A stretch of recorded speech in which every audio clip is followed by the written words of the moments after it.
welcome to the colloquium. My name is Dr. Williams. I'm on the music history faculty here, and I coordinate the colloquium at which you are all now sitting. So welcome.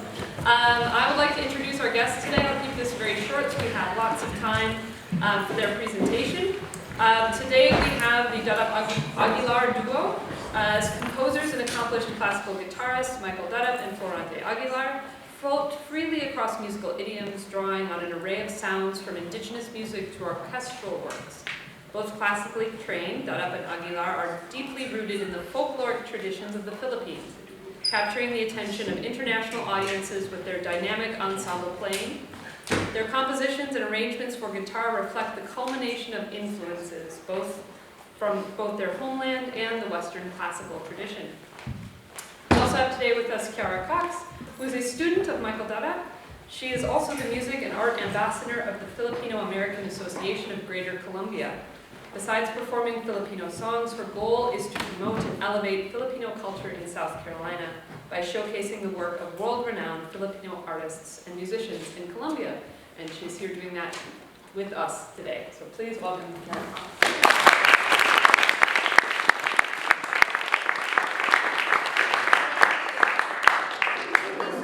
Being here. This is Florante Aguilar's first time in Columbia, South Carolina, and this is Mr. Dadap's second time in South Carolina, so we're so happy that you came to see them and hear about Filipino music. Now, do any of you know about the Philippines? Yeah, some of you. So I just recently learned, I'm Filipino, and I just recently learned that the Austronesians went from Taiwan to the Philippines, and from the Philippines we populated a lot of the Pacific Islands. And in our history, we were trading with China for a long time, and then the Spanish colonized us for 400 years. So we have that influence, and our galleon trade between Acapulco and Manila were for years and years. So a lot of our music has a lot of Mexican influences and Spanish influences, which they will show you today. We were also colonized by the Americans for 40 years, about 40 years, and we were occupied by the British and the Japanese. So we have a lot of Eastern and Western influences, besides having about 180 ethno-linguistic groups in the Philippines with their own language, with their own culture, and their own identity. So I hope you enjoy what Mr. Dadap and Mr. Aguilar have for you today. And I wanted to open by asking them if they liked Filipino music when they were growing up. So they can start by saying something about that. Oh, me? No, I hated Filipino music. Because when I was growing up, I wanted everything Western. I adored Western music. Even in the pop music, I like rock. And being associated with Filipino music is to me what we call bakya, meaning really old-fashioned, something you kind of hide, Wooden sandals. Yeah, it's wooden sandals. But as I got older and I studied, I was focusing on Bach, I still love Bach, of course, and Western classical music. As I got mature musically, I realized that the Filipino music is actually more I identify with. When I hear Filipino music, I feel like I belong. I kept playing music from 400 years ago. Yeah, and then it was more meaningful to me. And then I got to apply the classical guitar technique to Filipino music. And so that has been kind of defined what I'm doing right now. I consider myself classical guitarist in technique only.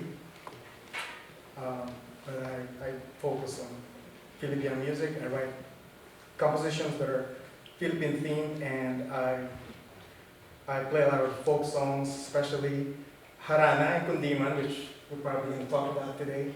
And to answer your question, no, I didn't, but later on I did. Yeah, okay, hi, I'm Michael. I first met Florante when I was in Manila giving a master class at University of the Philippines, and I noticed his bravura and very nice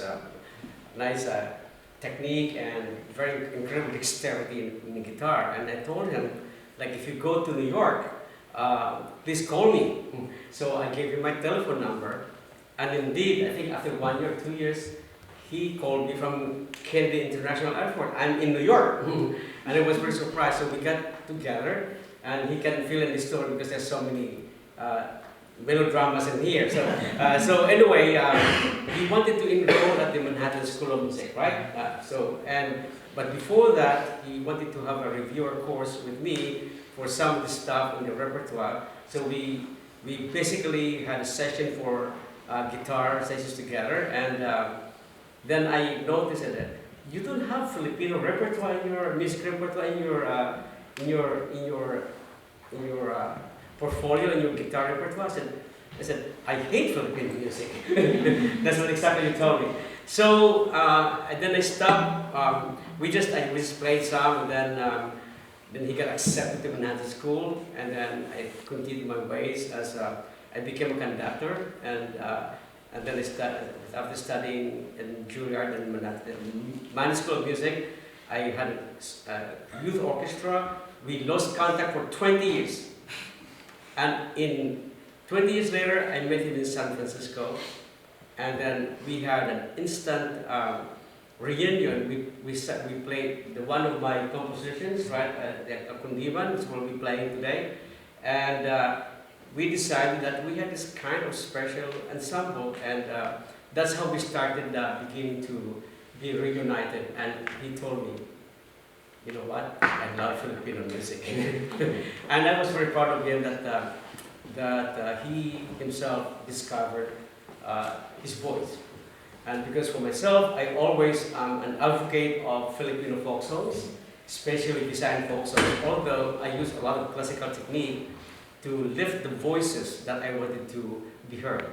Because when I was a folk guitar player, I only do is to strum chords and do a lot of stuff, but then the classical guitar technique helped me reorchestrate the musical styles of folk songs that will be more challenging to the ears. I mean, not challenging, delightful to the ears of many trained musicians who love any kind of music, not just one particular music. So should we start with folk songs, Mr. Dadap? Yeah, we can start with anything. So Harana actually, to sort of add to what Florante has told you, is a form of courtship. It's a start of courtship. And especially for shy young men like myself, I do not want to say anything verbally. I just want to play the guitar, you know. And I hope that it communicates, you know. Sometimes, some of the young women that we serenaded, mostly in my high school years, they don't want to open the window. So what we do is, I got a friend of mine who has a jackfruit, and when you cut the jackfruit in half, it smells so delicious. Before we even sing, the window opens already. So we play Hating Gabi, midnight.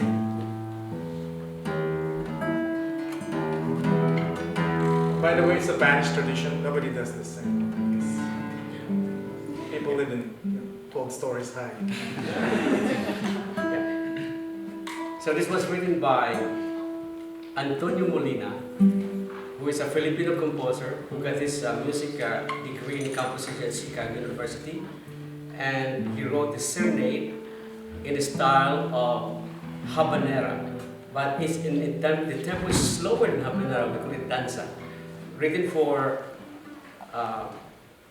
violin and piano, and then I made a kind of arrangement for guitar and the guitar scale. Yeah.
song form is we identify it as a danza Filipina. It's a version of the habanera, but a lot more gentle than the habanera. And danza, of course, we all know that it started in Puerto Rico, in Cuba. Yeah, Cuba. And then it was transferred, and it was actually banned in Puerto Rico because it was too lewd. The Catholic priests were scandalized by it. So and then it becomes salsa and all that now. So no, we identify as danza, and we have many song forms in the Philippines that are in this tempo, and then we can go on forever. But this is one particular style of music. And what we do is that the next song that we're going to do is. Actually, before we go, sure. do you guys have any questions, comments, stylistically? Does it sound? What does it sound like to you? Does it sound Spanish? Does it sound? Spanish, definitely. And this is actually in style of Afolia. Yeah. So that's because the composer was educated in the Western conservative music, and he incorporated everything that he has in Spanish influence. Yeah. Okay. Any other questions? All right. Yeah. Okay. So another song form that I would like to introduce is the kundiman. The kundiman is more than just a song, and it is actually an expression of to sort of protest of being oppressed. Under the Spanish rule, we cannot say anything, otherwise you get thrown to jail or worse. Okay? So we write songs that are expressions to express our feelings of to fight oppression. And this song, Kundiman, Anak ng Dalita, that means, actually it says child of a poor man. But it is a hidden meaning is the poor man actually is child of the oppressed. So this Anak ng Dalita was written about the 19th century, by Santiago, another Filipino composer, and it expresses the love of the country, which is disguised to be expressed as a love song to a woman. So that's why he got away with it. Yeah. And by the way, this is a song. It's actually meant to be sung. So we arrange it. Mr. Dadap arranged it for vocal. So whereas the previous piece it was actually instrumental. Yeah. So.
So that's a typical condiment. It always starts in a minor key, and it's always in 3, not in 2, but always in the 3/4. But in this case, the composer combined 2 styles. One is called kumintang. Another song form, kumintang, Kuminteng, is a song form that is supposed to be a war dance, a song for war, to fight, a duel, okay? Because we fight always against the oppressor. So this is the tempo that he identified with. That was the beginning of it. Was in a that's very it's still in 3, but it's more aggressive. Yeah. So can we try that? And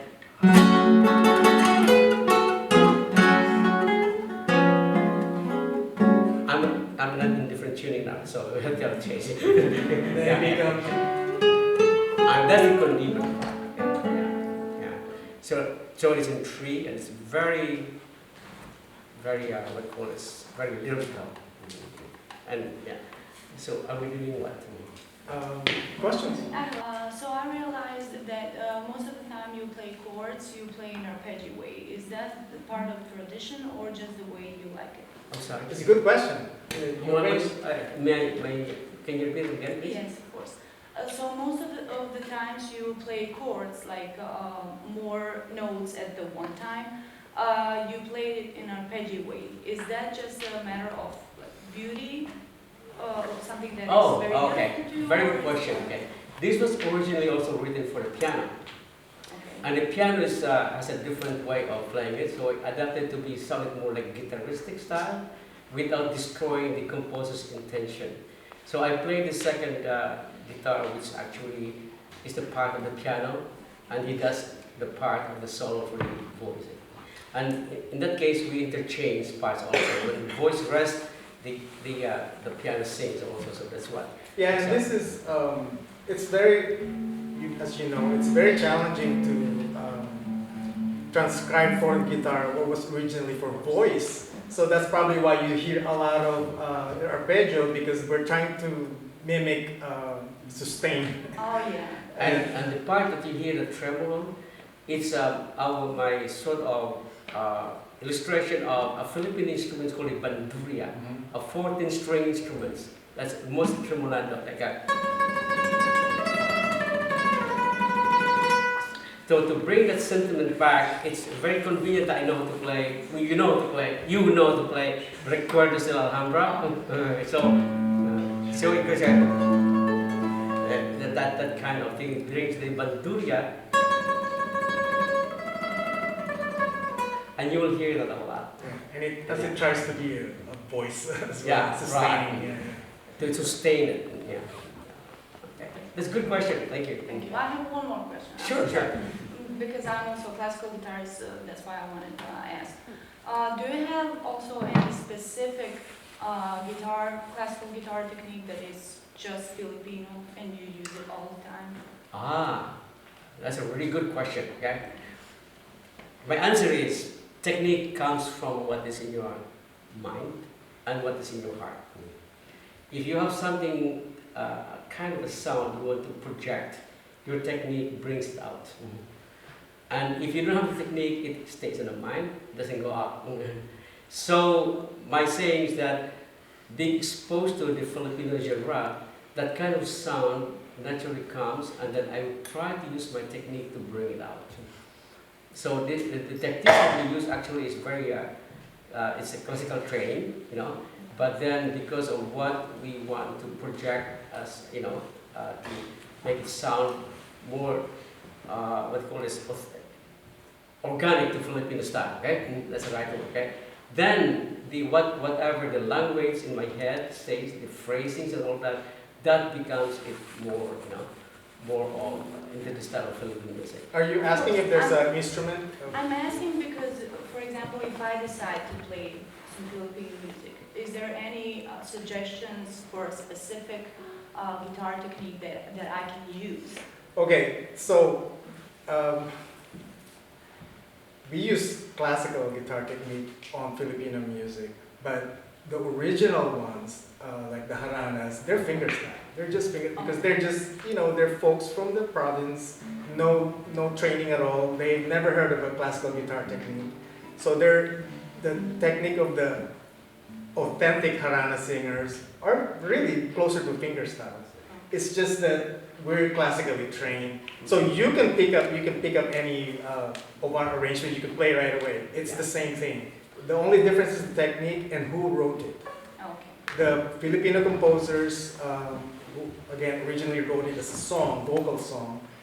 It helps to know the original vocal song because, this is really a take of the original vocal compositions written by Filipino composers with Tagalog lyrics.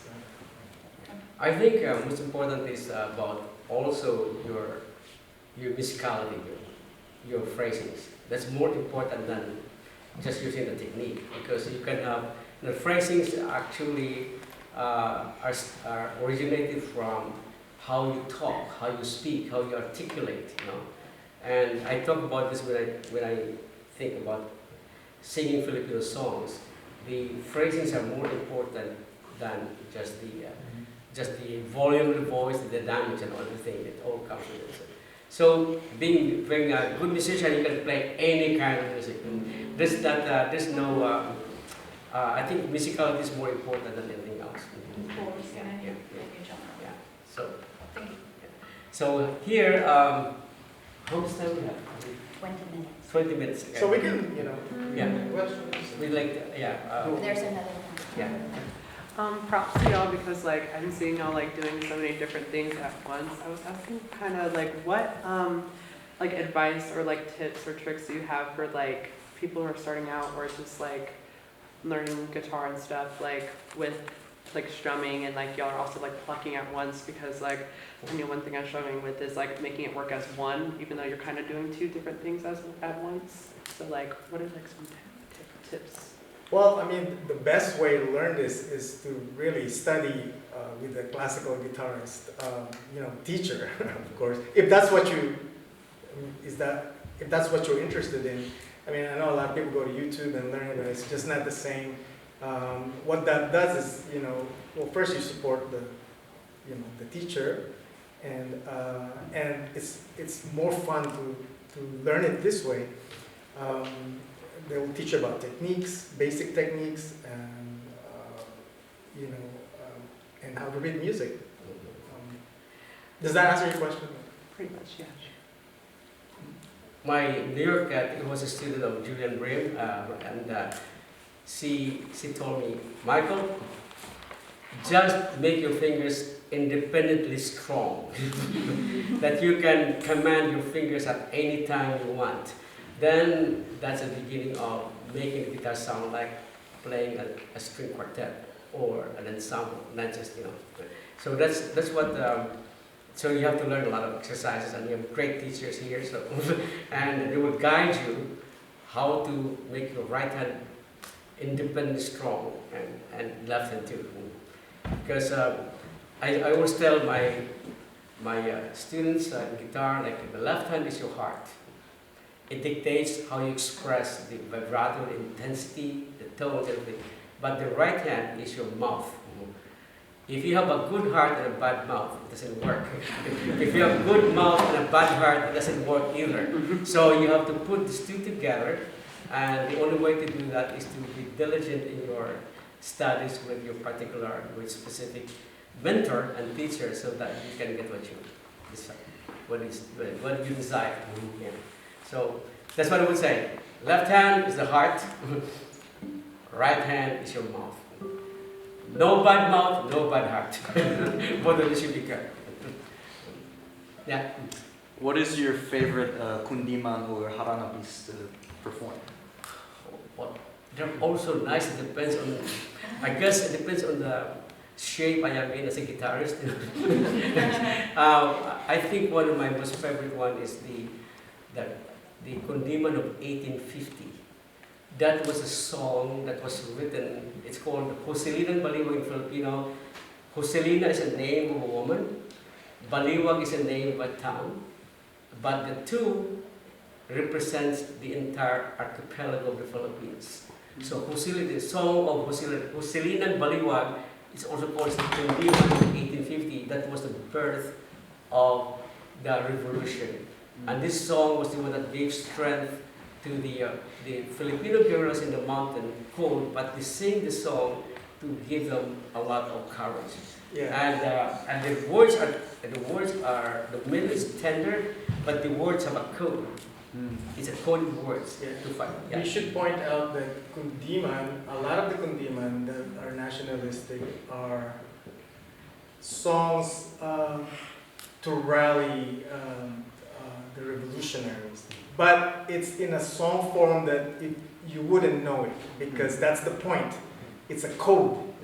Because you're trying to hide from the Spanish what you're doing, while the song actually says, we're gonna meet here. And in the meantime, it sounds like a lullaby, and the Spanish thinks, oh, these Filipinos are just singing their silly songs. But it's rich with code. Yeah. Like for instance, yeah, he's right. Okay. For instance, the song, the word says, in my town, the town of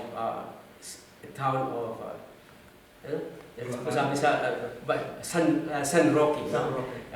There is a guy we have that we have to kill a pig tonight, and his name is Nick. That means they are planning an attack in the town of San Roque. But the melody is so tender.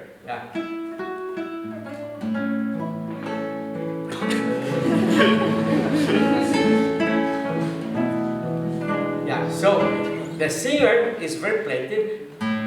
Doon po sa bayan ng San Roque, nagkatay ng hayop. Kill a pig. Nick ang pangalan. So all the guerrillas are asking the villagers to hide because they're gonna stage an attack. But who would suspect that?